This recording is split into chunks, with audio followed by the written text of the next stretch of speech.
suas próprias palavras. Adore ao Senhor. Que seja com música, que seja com palavras. Adore a Ele, exalte o nome dEle. Diga: Senhor, eu te amo. Diga palavras de amor ao Senhor nessa noite. Irmãos, muito antes de você entrar aqui, o Senhor já estava, o Espírito Santo de Deus já estava aqui preparando essa atmosfera de adoração. Já estava preparando este lugar. Toda vez que eu fecho meu olho, eu fico imaginando Deus preparando aqui, dizendo: meus filhos vão estar aqui à noite, me louvando, me glorificando. Isso Deus falando. Na minha maneira simples de pensar, eu vejo Deus lá de cima olhando para cá e falando: esses são meus filhos. Valeu a pena aquele preço que foi pago. Irmãos, Ele é sempre exaltado. Que Ele seja sempre o exaltado. Que Ele seja aquele que está sentado no trono em nossas vidas. Senhor, Tu és, e Tu serás sempre o Deus exaltado de nossas vidas, Pai. Tu és maravilhoso, Deus. O universo chora, o sol se apagou, ali estava morto o Salvador, seu corpo ali na cruz, seu sangue derramou, o peso do pecado Ele levou.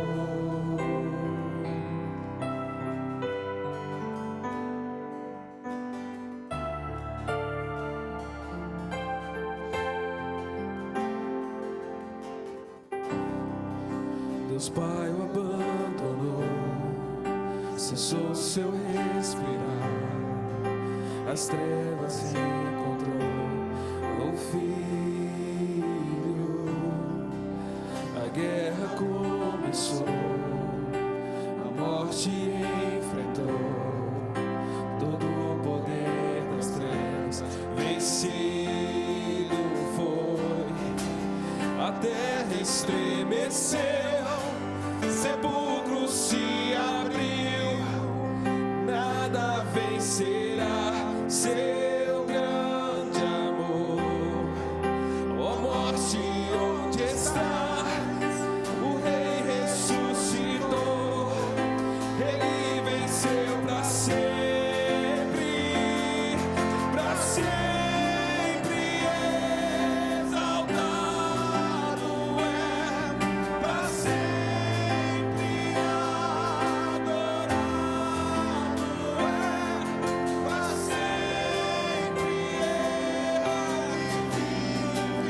Ressuscitou.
Exalte o nome do Senhor. Para sempre tu és adorado.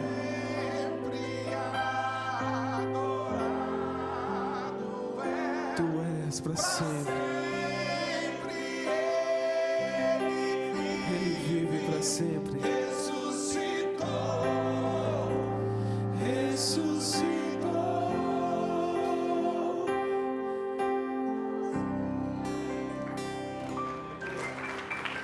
Tu és santo, Senhor.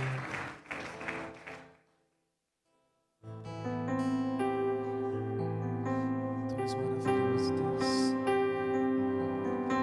Em Teu rio queremos navegar. Em Tua presença nós queremos estar, Senhor Deus. Eu navegarei no oceano do Espírito, e ali adorarei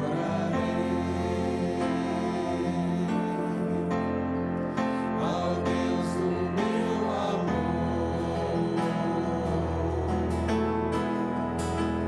Eu adorarei no oceano do Espírito,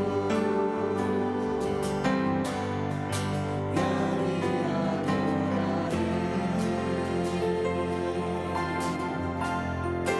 ao Deus do meu amor. Espírito, Espírito, que desce como fogo, vem como em Pentecostes e enche-me de novo. Santo Espírito, Espírito, Espírito, que desce como fogo, vem como em Pentecostes e enche-me de novo.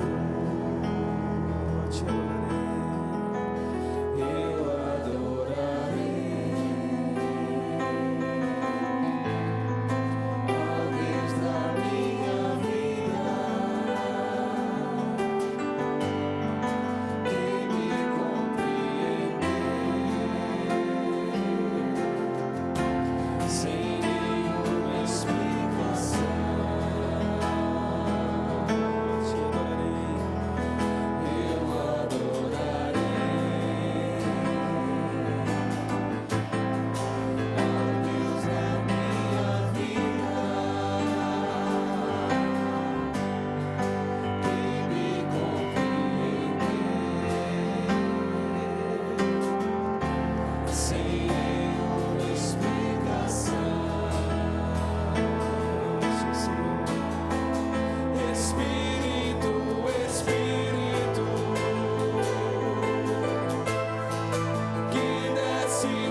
Espírito, Espírito,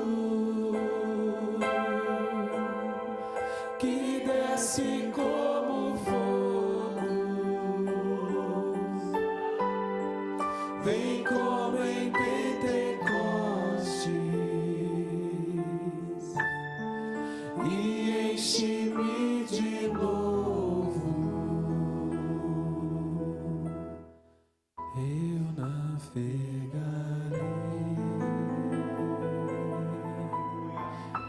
porque dele e por ele são todas as coisas. A ele a glória, a ele louvor, a ele toda adoração. Que a ele seja nosso ser, seja nossa vida. Oh Senhor, sem ti eu não sou nada, Pai.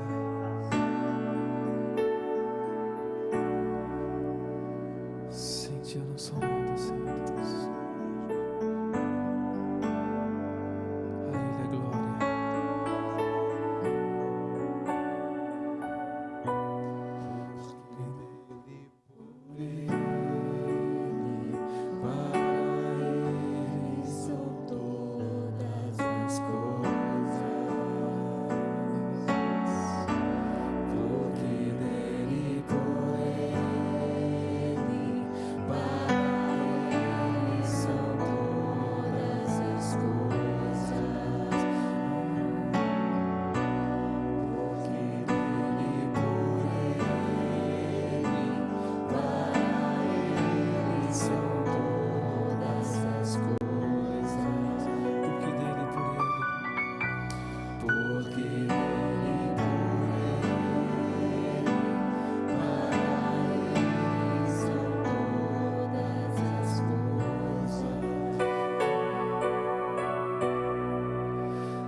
Profundas riquezas, o saber e conhecer de Deus, como insondáveis seus juízos e seus caminhos. A ele a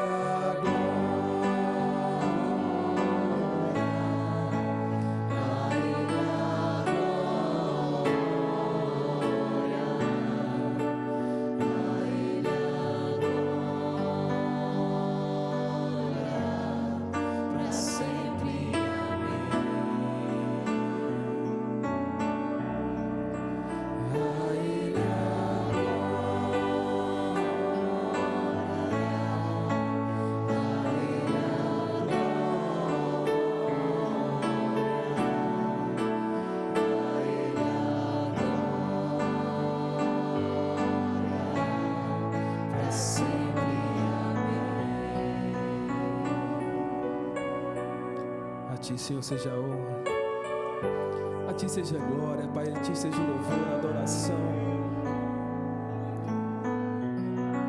Senhor, que não haja barreiras, Pai, entre nosso louvor e o Senhor, meu Deus. Pai, a tua palavra diz, Pai, que nossos pecados fazem separação entre nós e o Senhor, Deus. Pai, perdoa nossos pecados nessa noite, Deus. Pai, nós clamamos pela tua graça, Pai, pela tua misericórdia nessa noite, meu Pai. Pai, que todo louvor, Pai, que toda glória seja para ti, Senhor. Assim como o pastor estava falando um pouquinho antes da gente começar, que nossas vidas venham a ser dele. que tudo que nós somos, que tudo que nós fizemos venha ser para a honra e glória dele. Então, se nós cantarmos, que seja para a glória dele. Se nós trabalhamos, que seja para a glória dele. Se nós respiramos, que seja para a glória dele. Esse hino diz que a ele a glória, a ele a glória, e que para sempre seja dele a glória. Vamos repetir mais uma vez esse refrão que diz a ele a glória. Mas eu quero que você agora, com tudo que você tem, comece a clamar dizendo a ele a glória, a ele o louvor e a adoração, a ele seja o louvor.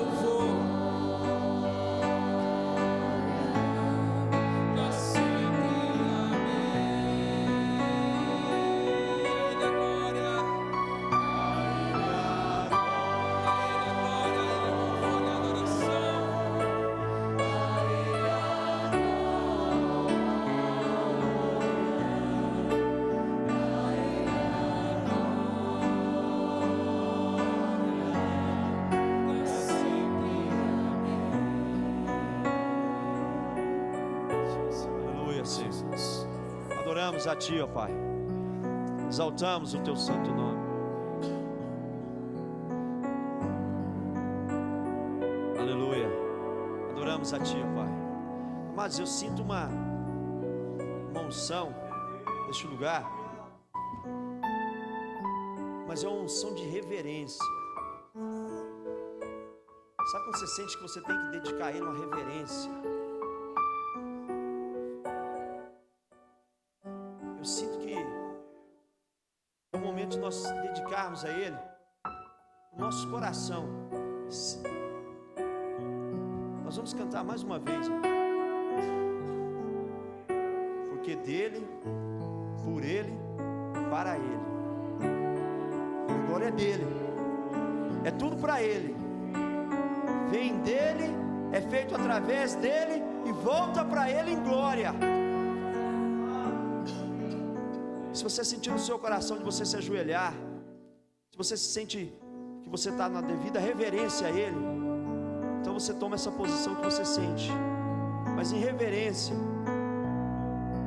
nós vamos cantar de novo este hino a Ele. Este refrão.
Abra sua boca, dê a Ele a devida glória que Ele merece. Abra os teus lábios, abra teu coração e comece a dedicar a Ele o louvor do teu coração, aquilo que sai de dentro de você. É isso que Ele quer, é de você para Ele, é de mim para Ele. Te adoramos, Senhor. Seja exaltado essa noite no nosso meio. Seja exaltado no meio da congregação dos justos, dos santos. Oh, nós declaramos que Tu és o Todo-Poderoso, que Tu és o único digno de todo louvor, toda honra, toda glória seja dada a Ti, Senhor. Nós exaltamos o Rei dos Reis, o Senhor dos Senhores. o Alfa, o Ômega, o começo e o fim, aquele que é digno de todo louvor, toda adoração. A Ele seja dada a honra, a glória e o poder, em nome de Jesus. Amém, amém, amém. Glorificamos a Ti, Senhor Jesus. Podeis assentar. Aleluia. Adoramos a Ti.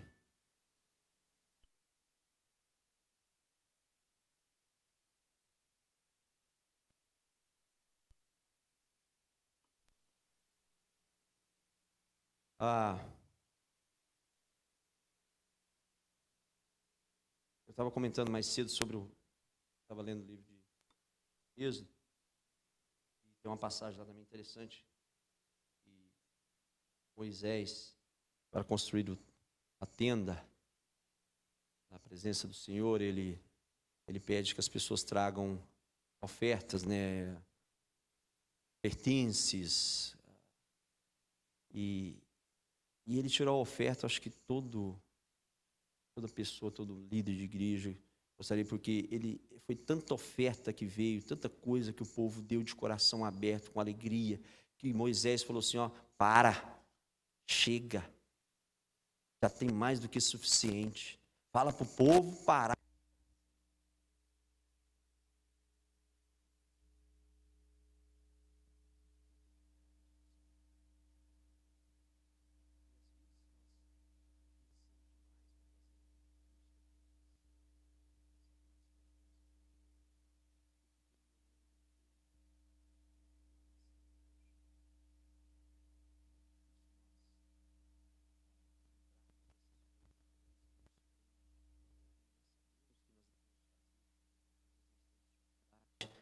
E aquilo nós estamos literalmente falando para Ele. Quando nós retemos aquilo que nós sabíamos que é dele, nós estamos falando que nós não confiamos nele. Estamos declarando, né, tangivelmente, e quando você oferta, quando você dizima, quando você dá aquilo que é do Senhor, você tangivelmente, né, você está falando que você confia nele. E aquilo é semente que você está plantando. Então, essa noite, quando você for ofertar, lembra que para você fazer do seu coração, não estou falando para você dar o seu tudo, mas eu estou falando para você, quando você dedicar a sua oferta, dê com amor, com alegria. Você está fazendo isso com gozo no seu coração. Esse é o melhor. Seja qual seja a sua oferta, o seu dízimo, você já sabe o que é. Então faça com alegria. Amém? Senhor, eu quero te agradecer pela tua provisão sobre nossas vidas. Eu quero te agradecer porque nós servimos um Deus bom. Nós servimos o Jeová Jireh, o Deus que veio, o Deus que provê para nós e para as nossas famílias. Obrigado, Senhor Jesus, pelo nosso trabalho, pela nossa saúde. Senhor, abençoa e abre portas àqueles que necessitam de melhores trabalhos, ó Pai. De trabalhar menos e às vezes ganhar mais, ó Pai. Então abre portas para este povo, ó Pai. E eu abençoo cada família, cada um desses que estão aqui essa noite, em nome de Jesus Cristo. Amém. Se você precisar do envelope, levanta a tua mão, um envelope chegará a você. Mantenha a sua mão levantada. Ou se você for no Tax Give, né? Você pode usar também.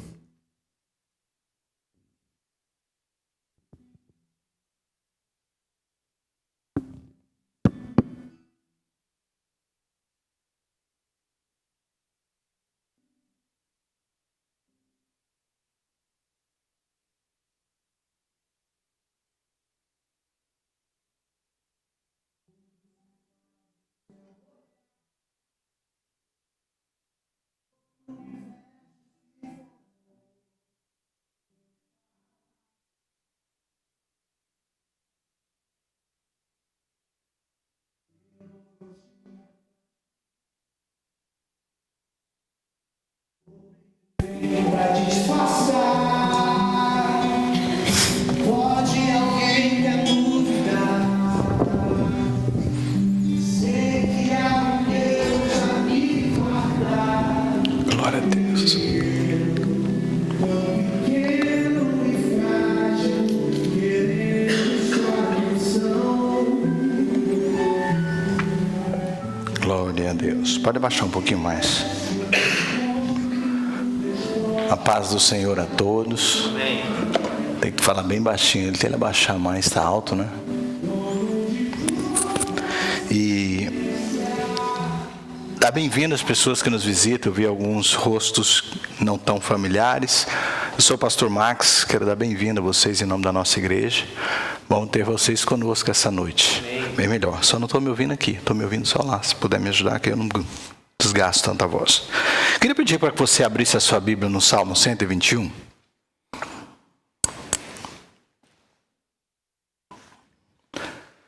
Hoje eu quero compartilhar algo que o Senhor colocou no meu coração já há algumas semanas. E eu quero só em forma de introdução falar isso. Mais ou menos 2, 3 semanas atrás, e Deus tem uma maneira muito interessante de falar comigo. A gente está lendo o livro de Salmos, e quando o Espírito Santo começa a falar comigo alguma coisa, eu começo a escrever. E depois eu coloco de lado e volto mais tarde, ou depois de um tempo, para terminar. E eu, mais ou menos umas 2, 3 semanas atrás, eu li esse Salmo. E Deus falou muito comigo. Naquele dia, uma irmã, inclusive nem estou vendo ela aqui, veio falar comigo na igreja. E a gente conversou. E Deus usou esse salmo de forma poderosa na vida dela. Era algo que Deus estava falando comigo. E eu pedi que o Espírito Santo, naquele momento, falasse com ela também dessa forma. E o Espírito Santo falou e eu compartilhei com ela. E foi uma bênção. E aí eu coloquei de lado e falei, vou pregar esse salmo sexta-feira. E isso seria sexta-feira passada. E aí aconteceu que o pastor pediu para pregar aquela palavra. E falou, olha, eu quero trazer uma palavra para a igreja. Eu falei, tudo bem, eu prego na outra semana. Mas Deus é tão tremendo que todas as coisas Ele sabe. Ele é onipresente, onisciente, onipotente.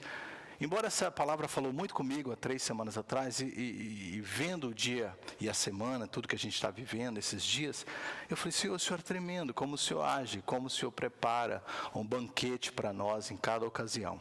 E eu tenho certeza, eu tenho pedido a Deus que trouxesse pessoas aqui essa noite que precisariam ouvir essa palavra. E eu glorifico a Deus que você está aqui essa noite. Só de ler esse salmo, você vai ver como Deus vai falar com você essa noite. O que eu vou fazer é simplesmente ler o salmo e a gente discutir sobre esse salmo.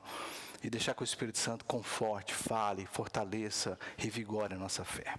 Salmo 121, e o pastor Márcio, quando abriu o escudo, estava falando de coisas que vai se encaixar perfeitamente naquilo que Deus vai falar conosco essa noite. O salmista diz, é um canto de peregrinação. Verso de número 1, levanto os meus olhos para os montes e me pergunto, de onde me vem o socorro? O meu socorro vem do Senhor que fez os céus e a terra. Ele não permitirá que você tropece. O seu protetor se manterá alerta. Sim, o protetor de Israel não dormirá. Ele está sempre alerta. O Senhor é o seu protetor como sombra que o protege. Ele está à sua direita. De dia o sol não o ferirá, nem a noite, nem a lua de noite. O Senhor o protegerá de todo mal, protegerá a sua vida. O Senhor protegerá a sua saída e a sua chegada, desde agora para sempre. Quantos podem dizer amém? Salmo 121, assim como o Salmo 23, Salmo 91, faz parte de um dos salmos mais conhecidos e mais recitados pelos cristãos e até mesmo não cristãos. Talvez porque eles fazem parte ou têm em seu conteúdo a ideia de proteção e cuidado de Deus. Então é bem comum as pessoas, e eu pensava nisso quando criança, a gente cresce com essa carência, essa necessidade de proteção, de ser protegido. E talvez por isso as pessoas, porque temos essa carência, tendem a memorizar e guardar esse salmo de forma tão intensa, assim como o Salmo 93, ou 91 e 23. O Salmo 121 faz parte de uma coletânea de salmos que vai do Salmo 120 até o Salmo 134. E essa coletânea de salmos são chamados de salmos de peregrinação, por isso que no cabeçalho da sua Bíblia está escrito aí, cântico de peregrinação. Ou cânticos de subidas em algumas Bíblias, ou cânticos de degraus. Esses pequenos inários, esses pequenos salmos eram usados como entoação de cânticos, como diz, quando o povo de Israel ia subindo em direção à cidade de Jerusalém. E, se você sabe um pouquinho disso, a cidade de Jerusalém estava construída sobre montes, ela ainda está sobre montes. E nessa subida, as pessoas, quando iam para as grandes festas, festas da Páscoa, festa de expiação, do dia de expiação, festa de Pentecostes, eles cantavam esses salmos. E era uma forma de, mais uma vez, reforçar a sua fé naquilo que eles criam a respeito de Deus. Porque Jerusalém estava construída nessas montanhas, essa viagem era muitas vezes cansativa e não menos perigosa. E cantar esses salmos era uma forma de eles estarem ali se fortalecendo naquilo que eles criam a respeito de Deus. Por isso que é interessante quando você lê os salmos de voz alta. Você falar para você mesmo aquilo que você está lendo. Nós não usamos cânticos quando falamos os salmos. Mas seria tão interessante quando você lê um salmo, você falar de voz alta.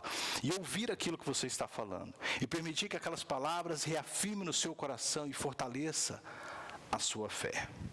O autor desse salmo tenta nos transmitir o que ele estava escrevendo e que mais tarde foi usado pelas pessoas que iam a Jerusalém. E o meu objetivo hoje é bem simples. Eu quero tentar entrar um pouquinho na mente desse autor e ver o que ele tentou passar para essas pessoas que cantavam esses salmos e que o Espírito Santo permitiu que tivesse na Bíblia para que nós hoje pudéssemos meditar nesse salmo.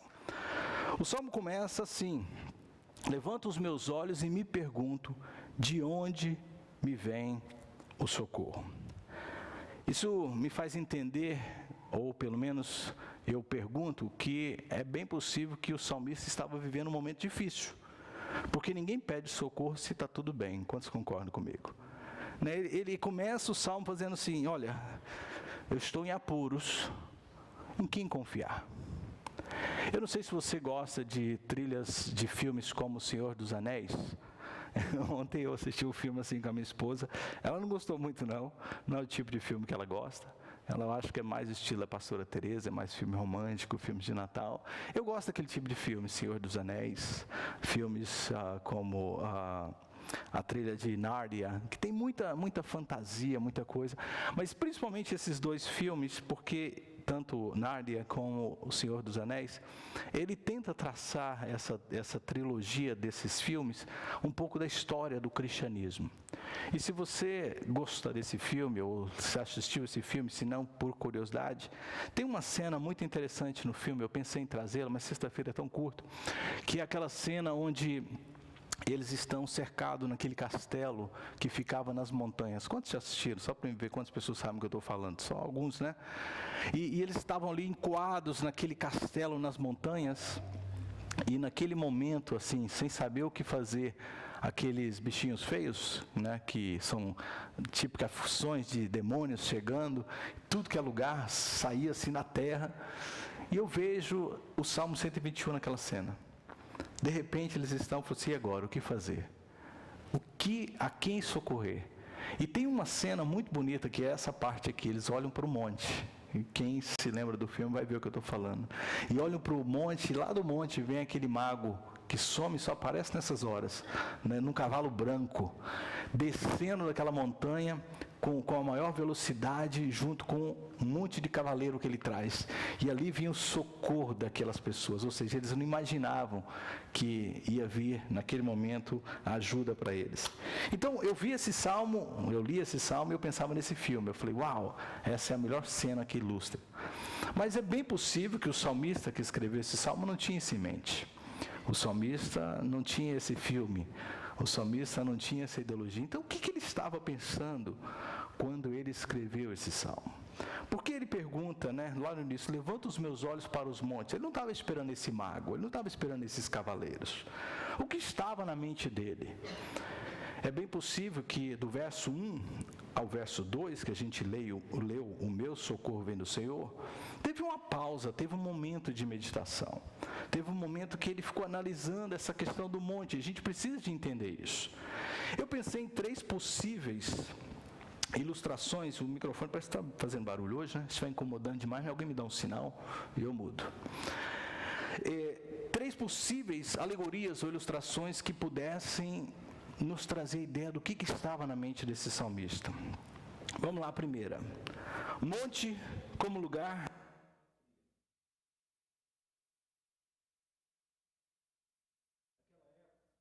os salmistas, o povo de Israel, eles tinham, infelizmente, adquirido um hábito muito ruim, que era de copiar os povos que viviam naquelas regiões. E esses povos, eles tinham a prática de adorar um deus, um falso deus, uma deidade, Balaim, naqueles montes, e eram chamados de lugares altos. E todas as pessoas que desobedeciam a Deus tinham esse hábito, em momentos de apuro, buscar ajuda, ou buscar, que esses falsos deuses ajudassem a eles. E eram feitos nos montes, eram feitos nesses lugares altos. E é tão interessante porque o salmista, possivelmente em perigo, olhava para esses montes, primeiro pensando nessa alegoria, e dizendo: será que é daí que vai vir o nosso socorro? Será que é colocando a nossa fé nesses falsos deuses que a gente vai ter a ajuda que a gente precisa nessas horas? Uma boa ilustração para a gente pensar. Em momentos de apuro, quem é realmente o nosso socorro? Em momentos de dificuldade, porque ele começa perguntando: quem será o nosso socorro? Será os montes? E os montes, pensando aqui nessa ideia de falsos deuses. Pastor, mas nós somos cristãos, a gente não coloca a nossa fé nisso.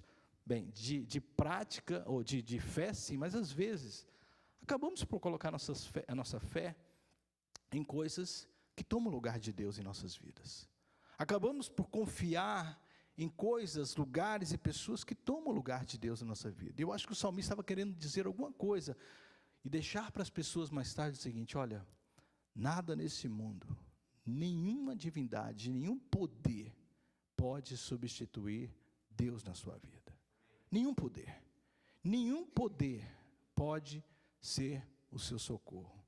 Repita comigo: nenhum poder pode ser o meu socorro, só Deus.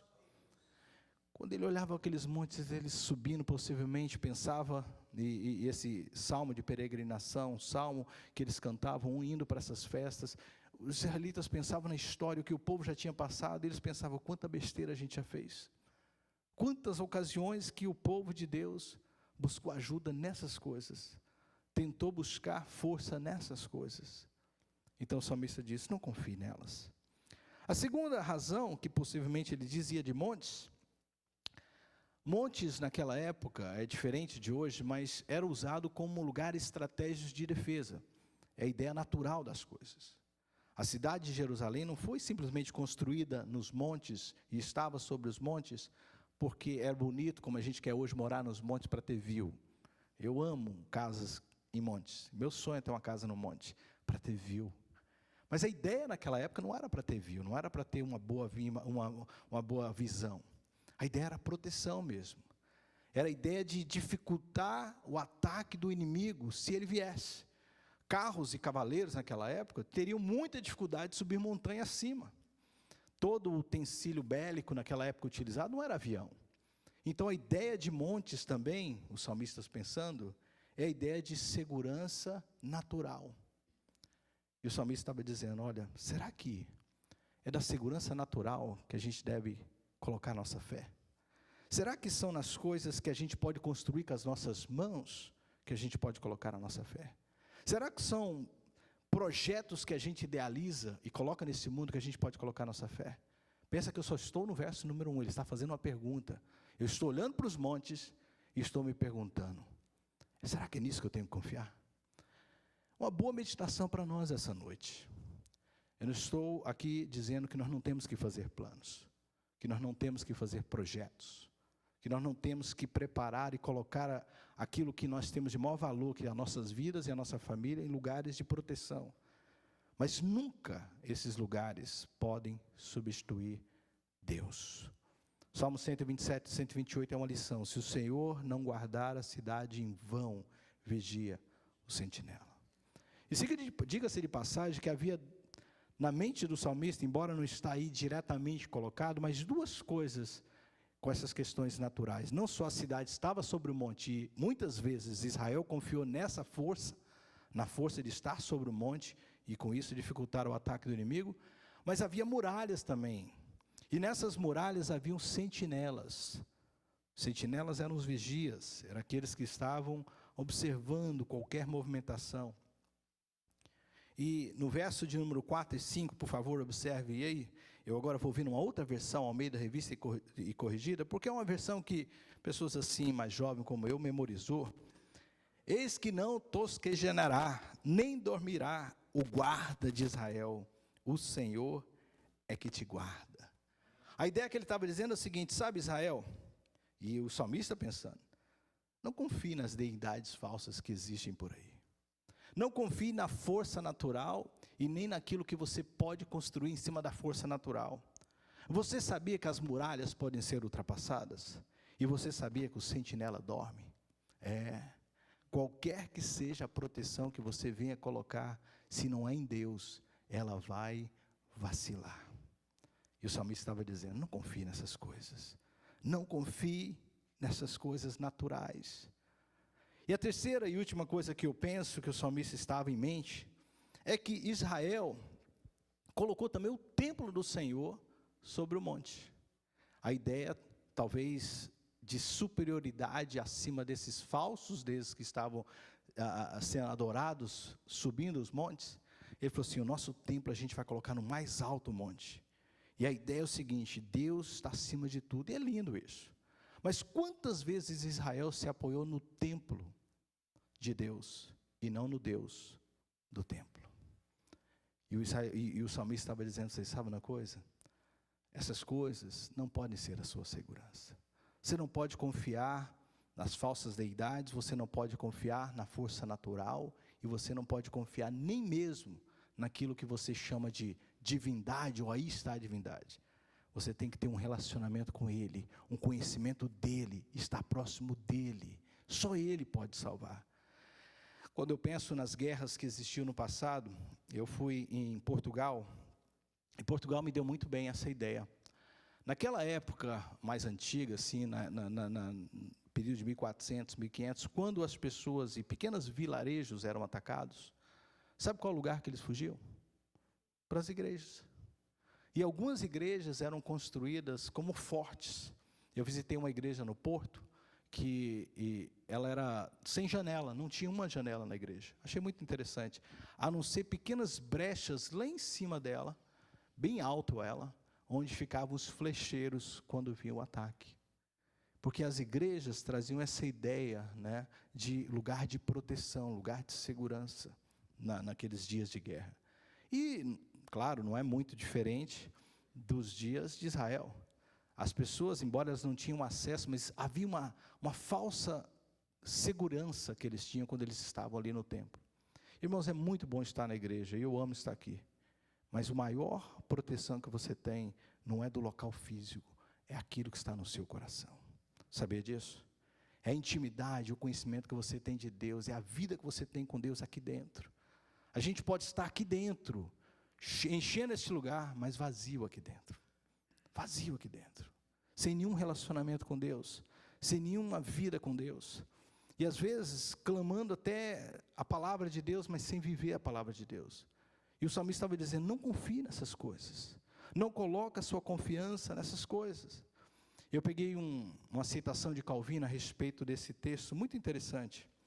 Ele diz assim, o salmista, para encorajar os verdadeiros crentes a confiar somente na ajuda de Deus e ensiná-los a tomarem a sua proteção primeiro, antes de qualquer coisa, ele afirma, em qualquer lugar em que nós voltemos os nossos olhos, é impossível encontrar salvação.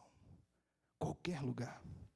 Não existe país, não existe poder, não existe casa, não existe lugar, não existe ninguém que pode te proteger.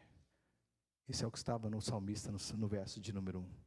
Olho para os montes e me pergunto, de onde vem o meu socorro?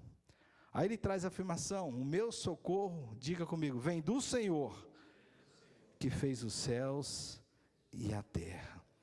Ele estava dizendo, olha, eu não confio nessas coisas, eu confio naquele que fez todas as coisas. Eu não coloco a minha confiança em ninguém, em nenhum poder, em nada neste mundo. Eu confio naquele que está sobre esse mundo.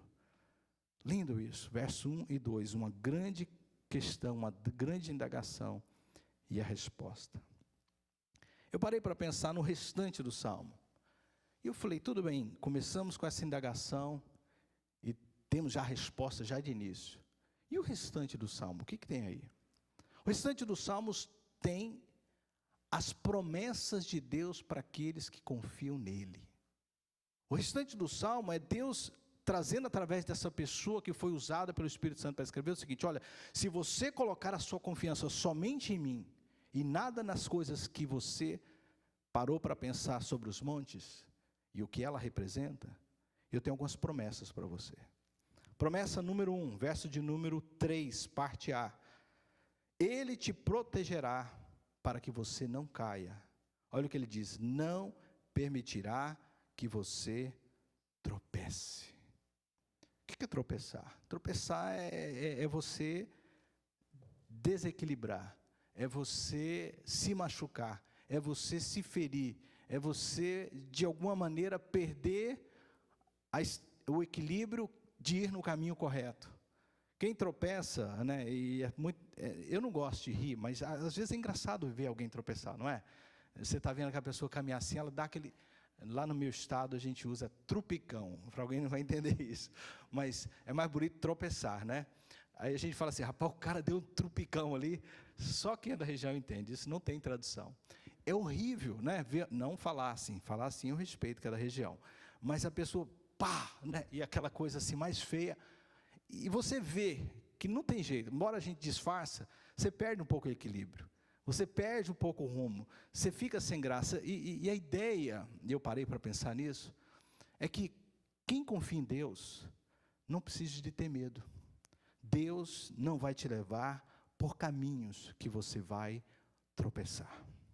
Isso é muito forte, irmãos, é muita bênção, eu acredito, porque quando você anda sem Deus, por isso que o Salmista 119, no Salmo 119, verso 105, diz assim: luz para os meus pés e a tua palavra, ela é a luz que ilumina meu caminho.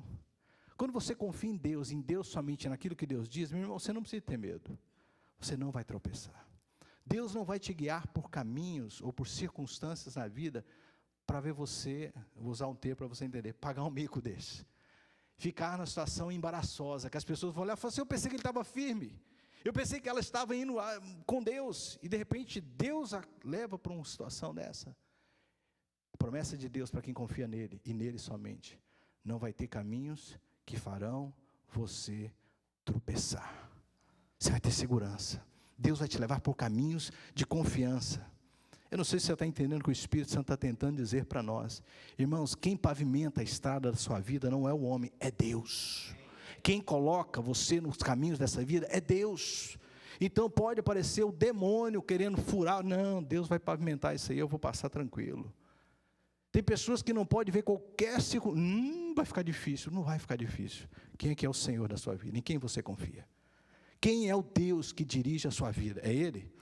Fique tranquilo, porque Ele não vai te levar por caminhos que você vai tropeçar. Não tenha medo. Deus diz, não existe buracos, não existe declínios nos caminhos que o Senhor nos conduz. A gente vai estar seguro com Ele. Quem coloca a sua confiança em Deus tem a garantia que não tropeçará. Salmo 91, que eu citei no início, verso de número 7. Preste atenção no que diz esse salmo. Eu disse que ele é muito citado, muitos conhecem a passagem. 1000 poderão cair ao seu lado, e 10.000 à sua direita. Tropeçou, todo mundo caiu. Mas é o que diz o salmo, verso de número 7. Mas nada o atingirá. Pastor, mas como é isso? É porque Deus está guiando você. Deus está compromissado com você. O Espírito Santo falou muito comigo essa semana. De tudo que eu ouvi, de tudo que eu tenho acompanhado, e eu não quero entrar na questão política, mas eu falei assim, meu Deus, será que eles não estão vendo que quando Daniel foi levado para ser, eu comentava isso com a minha esposa, para a Babilônia, Deus cuidou dele. Deus tem compromisso com quem tem compromisso com Ele, quem põe a confiança nele. Quando você tem Deus na sua vida, irmãos, pode estar tranquilo. Sadraque, Mesaque, Abednego, vocês estão no sal. Que no sal? É Deus, é o nosso Senhor. Está no sal, está em problema, tá, gente? Está bem numa situação difícil, enrolado. Tem que me comportar.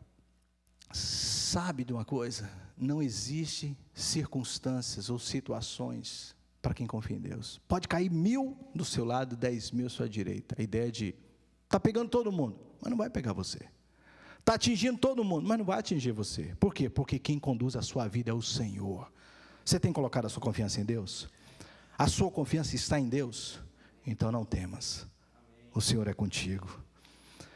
Verso de número 4, outra promessa. A primeira, Ele nos guardará de não tropeçar. Segunda promessa, Ele te guardará de todo perigo. Não só você não vai ter desequilíbrio, não só você não vai ter situações que vão te deixar, fora de rumo. Claramente o verso de número 4 diz assim: sim, o teu protetor, o protetor de Israel não dormirá, e ele estará sempre alerta. Irmãos, está alerta para proteger, porque ele citou o sentinela que dormiu. Ele citou que o sentinela cochila, mas Deus não. O melhor guarda, o melhor vigia, o melhor protetor é Deus. Eu me lembro no Brasil, quem é do Brasil, assim, daquelas épocas bem antigas, vai se lembrar disso. O sistema de alarme brasileiro, que a gente colocava panela atrás da porta, colocava aquele tanto de coisa para fazer barulho se alguém entrasse. E a ideia era a seguinte: eu vou dormir, mas se alguém tentar entrar aqui, eu acordo. Eu sou avisado. O sistema de alarme fascinante que eu coloquei aqui. A ideia é a seguinte: é só para dar de cara com o ladrão, porque não vai adiantar nada, não vou resolver o problema nenhum. Se o ladrão já entrou ali, é porque já está dentro de casa. Se aquela panela caiu, é porque ele já está dentro.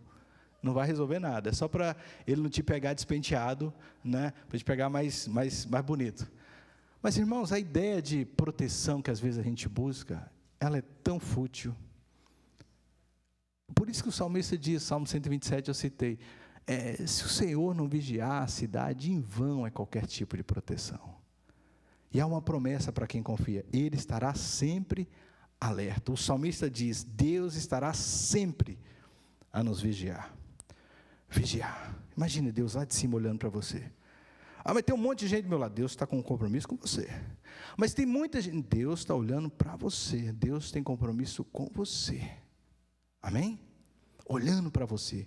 Quem põe sua confiança em Deus não precisa temer a nada e nem a ninguém. Você confia em Deus assim? Quantos podem dizer amém?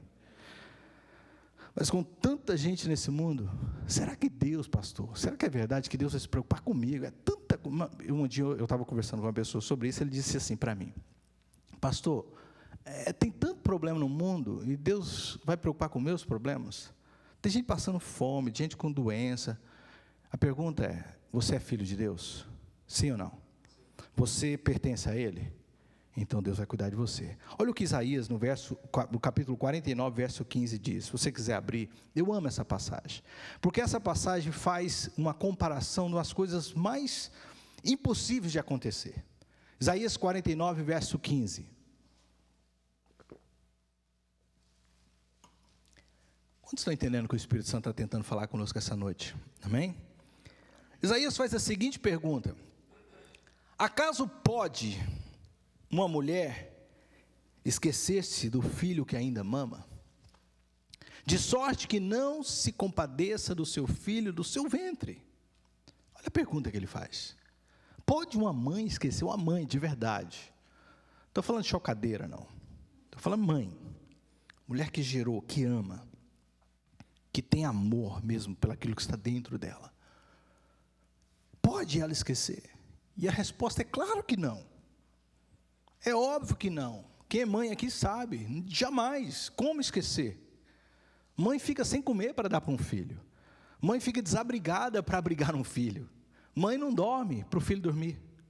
É claro que nunca, que pergunta. Mas ele vai muito profundo. Ele diz: mas, ainda que esta viesse a esquecer dessa criança, todavia, não me esquecerei de ti, diz o Senhor. Uau! Buscando a expressão mais profunda daquele que se preocupa, que é uma mãe. Porque pai a gente é meio largado. Lá em casa, quando chora à noite, lá vai a Cris. A gente fica lá, finge que não ouviu. Eu não ouvi. Eu não ouvi. Eu não sei se os homens identificam o que eu estou falando. Mas Deus está tentando dizer, porque como a visão de Deus foi passada numa sociedade patriarcal, a gente perde às vezes esse aspecto de Deus. Mas muitos lugares da Bíblia é trazido também essa ideia de Deus como mãe, como a mãe é protetora. E o que o salmista está tentando dizer para nós, aqueles que confiam em Deus, aqueles que colocam a sua confiança em Deus, não precisa ter medo. Deus vai te proteger mais do que essa leoa, mais do que essa ursa, mais do que a mãe. Deus não esquece de você jamais. Isso é uma palavra para você guardar no teu coração, quando vier qualquer temor, qualquer dificuldade. Deus falou comigo aquele dia que Ele não se esquece de mim. Não precisa lembrar Deus, eu estou aqui, Deus sabe que você está aí. Não precisa ficar falando para Deus, olha, vai me pegar. Não precisa, fica tranquilo, confie em Deus. É como Sadraque, Mesaque e Abednego que eu citei ainda há pouco. Eu continuo confiando em Deus, ainda que, apesar de, mesmo que isso venha me acontecer, a minha confiança está no Senhor. Quantos podem dizer amém? Próxima promessa que ele tem está no verso de número 5, Salmo 121, agora voltando para ele. Qual é a próxima promessa? Primeiro, nós já falamos. Segunda, a próxima é: Ele estará sempre bem perto de você. A ideia que a gente tem de proteção é Deus lá, quero que vocês me acompanhem para vocês não dormir, aqui e nós lá, e Deus olhando. E Deus olhando, Ele anda, eu ando, Deus para acompanhar, não, estou te vendo, fica tranquilo, estou te vendo. Não, pai, tem isso aqui, mas eu estou te vendo. Mas o salmista traz uma visão que para mim foi revolucionária. Para mim foi assim, uau, isso é tremendo, Deus. A forma que o Senhor me guarda é muito interessante. Ele estará não só me guardando, mas o verso 5 diz assim: o Senhor é o seu protetor. Aí como é que Ele é protetor? Ele explica. Que jeito que Ele é protetor seu? Leia aí, por favor. Olha para mim, não. Leia aí, o que está dizendo? Como sombra. É porque a gente tem muita luz aqui nesse lugar, é difícil de ter essa ilustração. Mas você já tentou fugir da sombra? Você já fez essa brincadeira? Sai daí, você faz assim, parece coisa de maluco, mas eu, quando era criança, eu brincava disso. Dar um dibre na sombra, né? E não saía do perto. Por quê? Ela não tem uma coisa mais perto de você que a sua sombra. Não tem uma coisa mais colada em você do que a sua sombra. Ela está onde quer que você vá. Você não tem como se desvencilhar da sua sombra. E o salmista está dizendo assim: Deus, Ele está tão perto de você como está a sua sombra, e Ele estará ali. Ele diz, como sombra que o protege, Ele está à sua direita. A ideia de direita é porque nessa cultura usa muito, sempre a mão direita de Deus, Jesus do lado direito de Deus, é a ideia de perfeição, de lugar de honra. Mas o que ele está tentando dizer assim, a forma que Deus vai estar com você, você que confia nele, você que não está colocando as suas confianças nos montes, em tudo que o monte representa, Deus vai estar bem pertinho de você como a sua sombra. Deus vai estar ali coladinho de você como a sombra. Assim como a sombra não desgruda de você, Deus não desgruda de você. Eu não sei se isso te conforta, mas para mim é muito bom. Não existe situação que nem por um segundo, não é Deus observando eu de longe, não. Deus está aqui do meu lado, Deus está comigo. Deus está aqui do meu lado direito, como a minha sombra está de mim. A proteção que Deus traz é tremenda. Próxima promessa, verso 6. De dia o sol não ferirá, nem a lua de noite. Proteção e o cuidado de Deus é para toda hora, todo momento, todo instante. É de dia, é de noite, é de tarde, é no amanhecer, é no entardecer, é quando está chovendo, é quando não está chovendo, é quando as coisas ficaram nebulosas. Deus está aí para te proteger. O salmista está garantindo, Ele te guarda, Ele te protege, Ele te vigia, pertinho de você. E pode estar o clima, a hora, o momento que for, Deus está aí do seu lado com você. Isso é muito bom saber, porque às vezes a gente tem a ideia de Deus num cuidado, ocupado, e não, agora não é hora. Não, Ele está ali de dia, de noite. Deus está te conduzindo em todos os momentos. Em todos os momentos. Aí no verso 7 ele diz mais uma promessa. Como se não bastasse tudo que ele diz, quem confia em Deus, verso número 7, o Senhor te guardará de todo mal, guardará a sua alma. O verso 7 está querendo dizer, essa proteção de Deus é no físico também, é no seu corpo também, não é ideia de, Deus vai me proteger, claro pastor, se acontecer alguma coisa eu estou com Ele, o que é a pior coisa que poderia acontecer com a gente? A morte. Então se eu morrer, eu estou com o Senhor, amém, eu creio nisso. Mas o salmista está dizendo assim, Ele também vai te proteger aí, em vida agora, no seu momento que você está vivendo, Deus vai te guardar. A história do povo de Israel, é por isso que a gente precisa sempre estar observando Israel, existem vários relatos de coisas sobrenaturais que Deus fez. A guerra dos 6 dias e coisas sobrenaturais que Deus já fez também com missionários, pessoas que confiam em Deus, que foram livradas da morte aqui, nessa vida, agora, onde o Espírito Santo colocou ali, sei lá, um anjo do lado da pessoa e nada aconteceu com ela. Eu já vi alguns vídeos que eu falei assim, olha, se esse cara não é convertido, ele tem que se converter agora. Porque livramentos assim, instantâneos nesse mundo, com tantas câmeras colocadas em vários lugares, você vê cada cena que você fala, isso foi Deus, foi um anjo que empurrou esse cara. E eu creio nesse tipo de proteção para quem teme Deus. Mesmo que existem acidentes, circunstâncias, situações, Deus está ali do seu lado, a sua sombra, não te desgruda, e Ele vai te proteger de todo o mal que pode vir sobre a sua vida. A ideia aqui é porque só pode ser mal se for para atingir isso aqui, porque a alma, o corpo, o espírito já está salvo. Então só pode fazer alma se for no meu físico. Mas ele diz, Deus vai proteger o meu físico. Coloca a mão no teu coração e fala assim, Deus, eu creio que o Senhor guarda o meu físico. Isso aqui é tempo do Espírito Santo, querido, por isso você precisa de cuidar bem dele. E eu falo cuidado de santidade, não é vaidade, é santidade. Tem gente que fala, eu preciso de cuidar bem do meu corpo, como vaidade? Não, como santidade, porque pertence a Deus. Deus cuida desse corpo santo. Essas são as promessas para aqueles que confiam em Deus. E por último, verso de número 8, ele diz, Ele, o Senhor, guardará a tua entrada e a tua saída, desde agora e para sempre. A ideia de entrada e saída, é a ideia de onde quer que eu vá, o que quer que eu inicie, o que quer que eu termine, o que eu quer que eu coloque a mão para fazer, Deus está comigo me abençoando. É a promessa que Deus deu para Josué. Josué, tudo que você colocar as mãos, eu vou te abençoar. E você vai fechar com chave de ouro. Eu vou colocar você como cabeça, e não como cauda. Quando você sair, é bênção está ali. Fechou porta é porque você saiu. Foi embora, partiu, mas sai na bênção. Entrou de cabeça erguida, porque eu sou contigo, eu estou contigo e eu não te deixo. Irmãos, não existe derrota para aqueles que confiam em Deus. Preste atenção no que o Espírito Santo está te falando. Não existe ameaça de portas que se fecham para quem confia em Deus.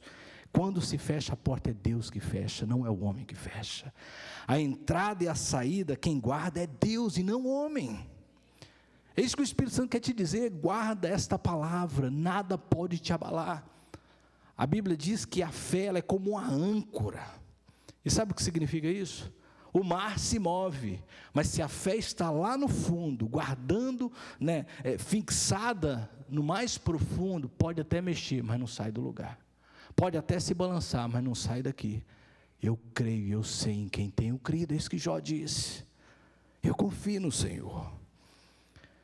Conclusão dessa mensagem, esse salmo me lembra que Deus é soberano. Diga comigo, Deus é soberano. A gente fala isso, mas a gente esquece. Em todas as coisas, e que quando coloco a minha confiança nele, nele somente, eu posso ter certeza de que mal algum me sucederá. Quando o salmista se sentiu em perigo, ele foi tentado a olhar para os montes. Assim como eu e você às vezes somos tentados a olhar por coisas ou pessoas que podem nos socorrer.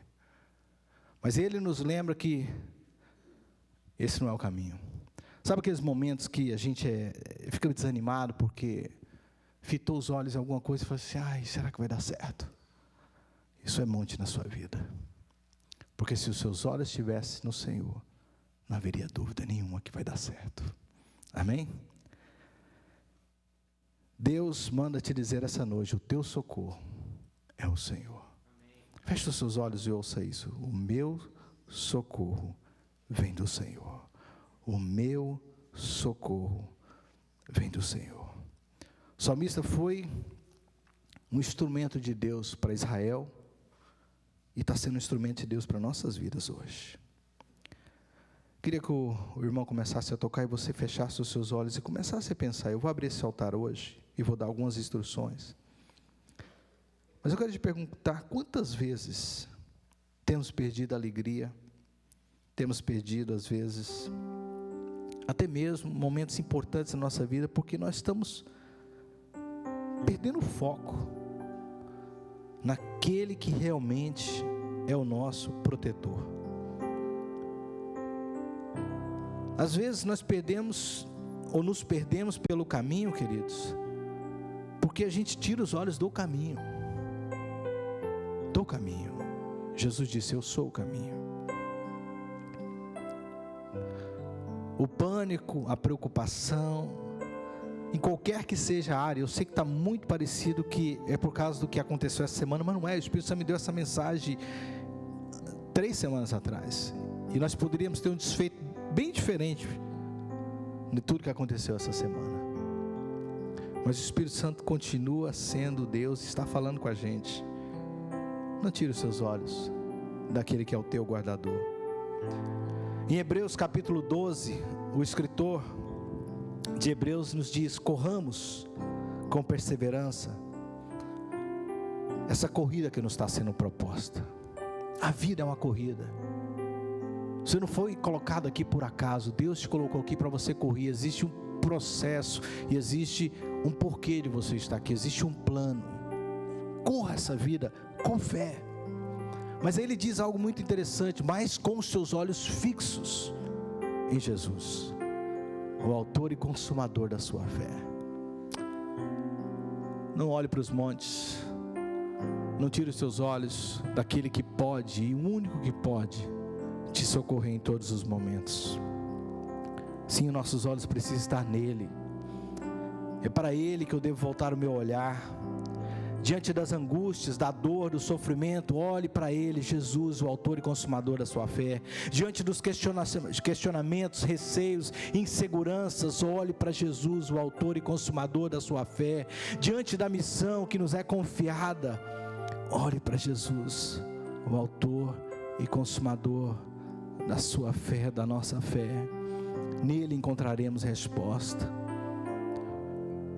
Eu vou abrir esse altar e eu vou pedir que os irmãos cantem, depois de um tempo no altar, aquela última música que vocês cantaram. A gente vai concluir, vou passar para o pastor, mas a gente vai ter um tempo cantando aquela música para reafirmar isso. Mas eu queria abrir esse altar essa noite, só o piano tocando, não vai ter ninguém falando, ninguém orando. E o altar hoje deve ser um momento de você reafirmar a sua fé em Deus. Você vai vir para esse altar como: pastor, eu creio em Deus, mas é reafirmar. É para dizer para qualquer circunstância que pode levantar na sua vida: o meu socorro vem de Deus. É o que a gente ouve, que já se tornou um clichê. Eu não vou dizer para os meus problemas, né, o tamanho dos meus problemas para Deus, mas eu vou dizer para Deus o tamanho dos... Isso não é o caso. Mantenha os seus olhos em Deus, que você não vai ver nenhum dos problemas. Deus vai te guiar por caminhos tranquilos, águas tranquilas, momentos tranquilos. O Espírito Santo manda te dizer: é dele que vem o seu socorro. Deus não te abandona, nem mesmo se, como diz a mãe, querer nada, ninguém vai te tirar isso. Deus vai continuar te guardando. Então eu queria que você viesse para esse altar e sentisse próximo dele, sentisse amparado por ele, sentisse seguro nas mãos dele, sentisse protegido com ele. Eu queria que você viesse, ajoelhasse e gastasse um tempo com Deus, antes de eu passar para o pastor e a gente terminar orando e cantando aquela canção. O altar está aberto. Deixa o Espírito Santo ministrar na sua vida.